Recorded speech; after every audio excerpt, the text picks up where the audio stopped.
Ini orang sudah kecanduan minum minuman keras, terkenal di daerahnya, bukan pamgreh gitu, bukan sanes nih gitu yang luar nih gitu.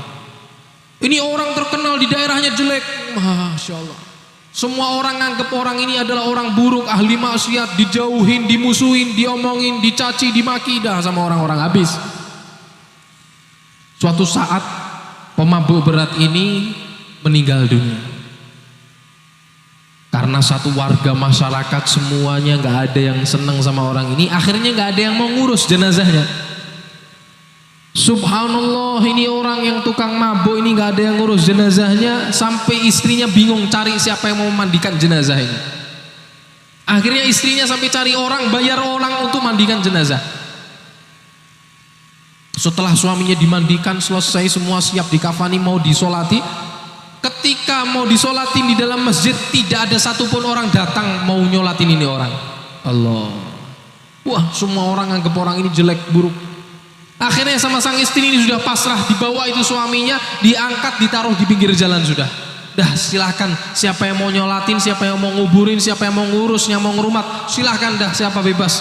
Saya sudah nyerah, kata istrinya.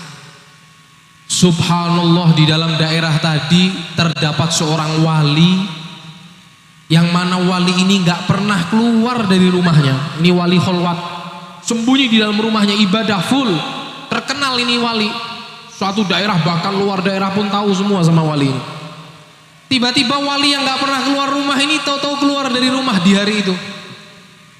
Masyarakatnya semua heboh. Ini kenapa wali ini kok keluar rumah? Ada apa ini?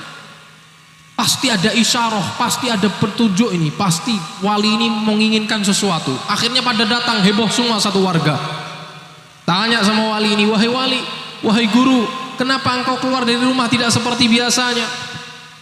Kata guru tadi, wali tadi, wahai masyarakat, saya ini baru saja mendapatkan isyarah, dimimpiin berulang-ulang kali untuk nyolatin jenazah seseorang yang meninggal pada hari ini di daerah ini.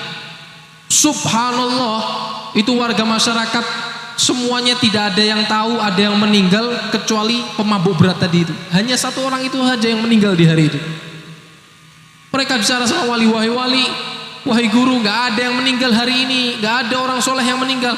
Kalaupun kamu cari mau nyolatin orang yang meninggal hari ini, yang meninggal hari ini hanya satu orang, fulan yang biasa mabuk, biasa maksiat setiap harinya. Allah. Akhirnya sang wali, iya saya dapat perintah untuk nyolatin orang itu. Solatin sama wali ini.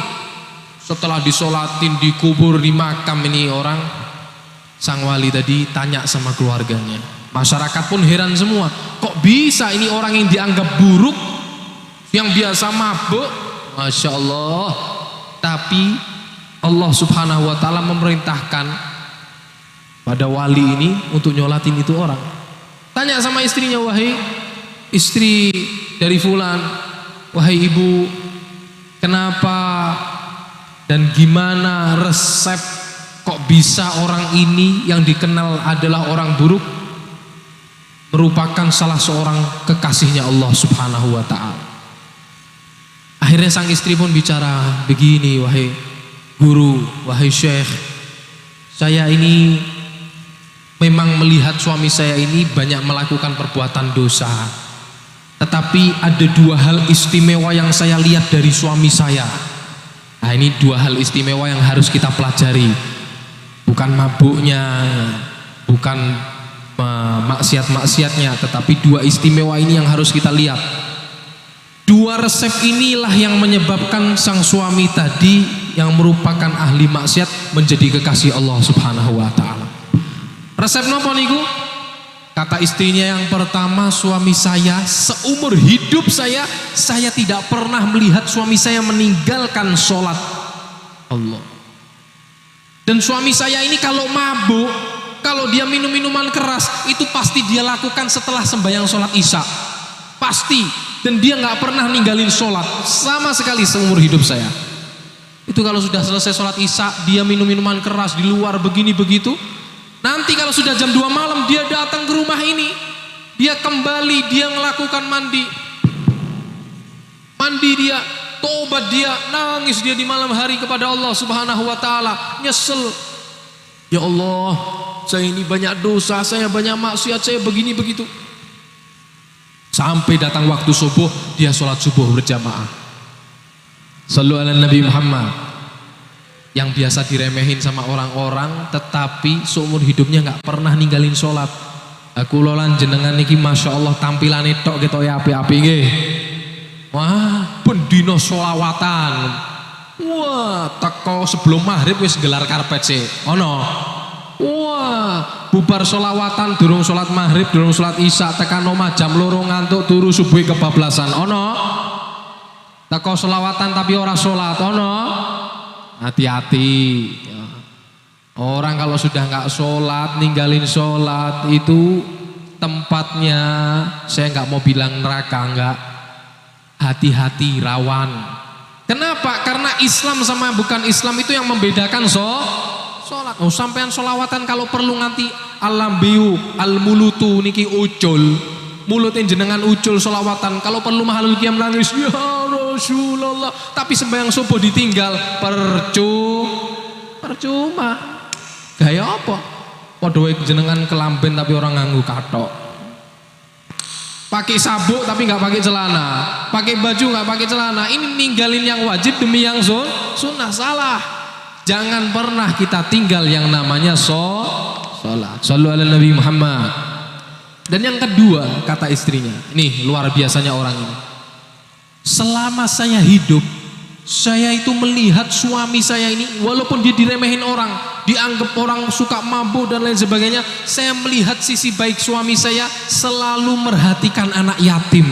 Allah, setiap hari selalu perhatian sama anak yatim. Bahkan dia nggak mau makan sebelum anak-anak yatim yang ada di daerah sini kenyang.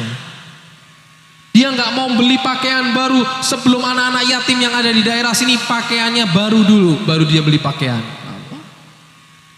Ini orang-orang yang kadang dianggap remeh, dianggap sepele, dianggap ahli maksiat, tapi mereka memiliki kelebihan-kelebihan di sisi Allah.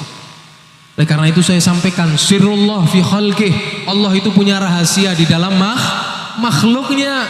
Kita sebagai makhluk Allah nggak boleh meremehkan saudara kita, nggak boleh menganggap rendah saudara kita. Walaupun saudara kita tadi itu pejudi, pemabuk, ahli maksiat, bendino ngeslot, wonge teko goblok ireng biasa.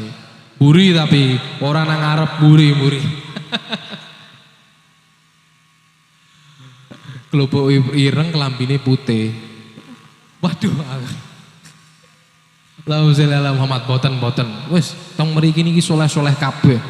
Ora ana sing kenal judi, ora ana sing kenal mabuk, ora ana sing maksiat. Desa Panggreh niki aman. Tepuk tangan dulu. Wis tak dongake berkat sholawatan ngoten niki, semakin soleh semua jamaah.